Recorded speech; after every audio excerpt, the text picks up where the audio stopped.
Pokażemy, czego się nauczył Tymon. Tak, pokaż Tymonek, jak potrafisz naśladować zwierzątka. Tymuś, to jest żabka. Jak robi żabka? A to? To jest krówka. Krówka robi.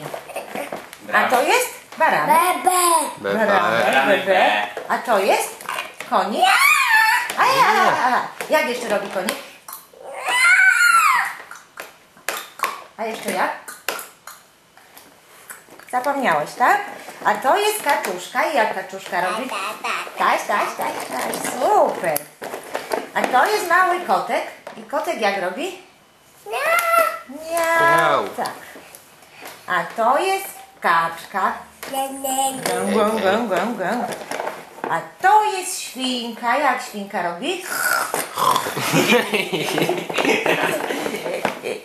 A krówka?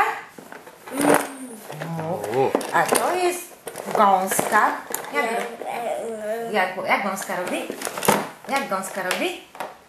Gę. A tu jedzie baranek.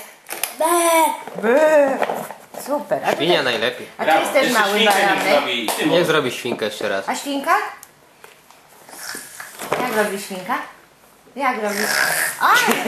Brawo, Tymon! Ale on bierze do kamery, zobacz, tak się popisuje. I kocisko jeszcze Górę jest. łapki dla Tymona. No, hej.